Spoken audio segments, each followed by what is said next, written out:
আগামী 25শে মে তমলুক কেন্দ্রে ভোট। তমলুক কেন্দ্র মানেই হাই ভোল্টেজ ভোট। আর তার আগে 21শে মে তমলুক কেন্দ্রের আইএসএফ প্রার্থীর সমর্থনে নির্বাচন কমিশনের অনুমোদন নিয়ে ছিল নির্বাচনী সভা।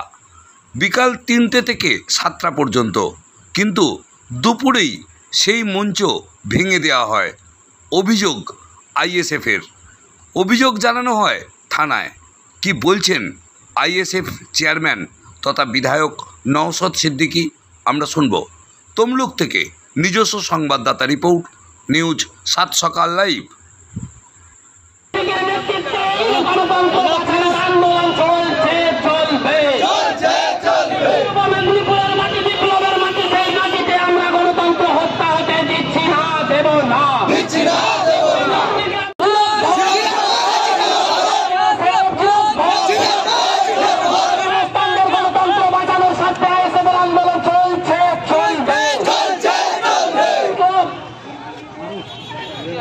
গুন্ডামস্তানদের হাত থেকে গণতন্ত্র বাঁচানোর স্বার্থে আইএসএফের আন্দোলন চলছে, চলবে। দিদির স্বার্থে আজকের বিক্ষোভ মিছিলে সর্বস্তরের মানুষ এক হও।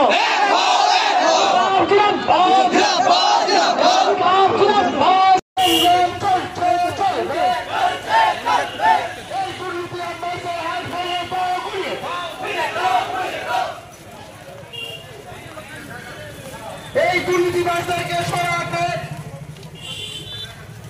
25শে মে খাম চিহ্ন ছাপবেন। এই পরবর্তী সরাতে 25শে মে খাম চিহ্ন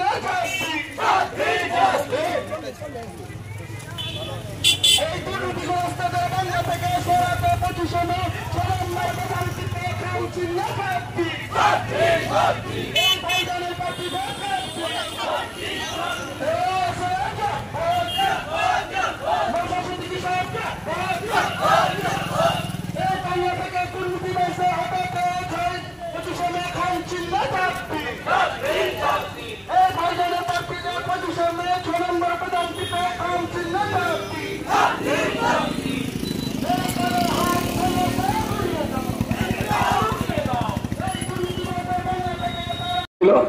আমাদের প্রার্থী ইন্ডিয়ান সেকুলার ফ্রন্টের প্রার্থী খামচিহ্ন নিয়ে লড়াই করছেন যে আগামী 25 তারিখে তার পক্ষে ভোট যাতে দেয়, সেই বক্তব্য নিয়ে আমরা ভোট নিয়ে সমাজের জন্য কি করব, দেশের জন্য কি করতে চাই, এই নন্দীগ্রামের মানুষের জন্য কি করতে চাই, তমলুকের মানুষের জন্য কি করতে চাই সেটা জানাতে এসেছিলাম।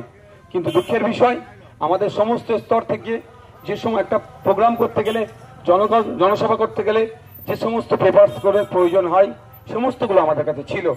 আমরা যত সময়ে প্যান্ডেল মাইক স্টেজ করার জন্য প্রস্তুত যখন নিচ্ছিল, তৃণমূলের আশ্রিত কিছু গুন্ডামস্তান তার দলের কিছু নেতারা থেকে আমাদের প্যান্ডেল ভাঙচুর করে এবং সেখান থেকে আমাদের যারা দায়িত্বশীলেরা ছিল ওখান থেকে তাদেরকে বিতাড়িত করে। আমরা মারের বদলা মারের রাজনীতিতে পছন্দ করি না আর করব না, কারণ চোখের বদলে চোখ যদি তুলে নেওয়া হয় পৃথিবীতে একদিন তো সবাই অন্ধ হয়ে যাবে, সেটা আমরা চাই না। আমরা প্রশাসন বন্ধুদের কাছে, যেখানে উনি ওখানকার যিনি চার্জে ছিলেন সেই সাহেবের সাথে কথা বললাম, তিনি আশ্বস্ত করেছিলেন যে আপনার থানায় যে একটা লিখিত জমা করুন, আমরা তাদের বিরুদ্ধে ব্যবস্থা গ্রহণ করব। তার আশ্বস্ত মতো আমরা ওখান থেকে থানায় এসে পৌঁছেছি। থানার আমাদের মাহিউদ্দিন দা, আমাদের অফিস সেক্রেটারি, আপনাদের এলাকার অবজারভার, আমাদের সবে মিরাজ সাহেবদের একটা নেতৃত্বে 3-4 জনের টিম বড়বাবুর সাথে গিয়ে কথা বলেছেন। বড়বাবু রিসিভ করেছেন, সমস্ত বিষয়টা দেখেছেন। ইভেন বড়বাবু ওই রাস্তা দিয়ে সম্ভবত যাচ্ছিলেন বা তার অফিসাররা যাচ্ছিলেন, মন ছিল সেটাও তিনি নজরে ছিল। অর্থাৎ বড়বাবু এই জিনিসটাকে ভালো চোখে দেখছেন না, এই অন্যায়টাকে দেখছেন না। কারণ আগামীকাল এখানে তৃণমূলের আর একটা মিটিং হবে।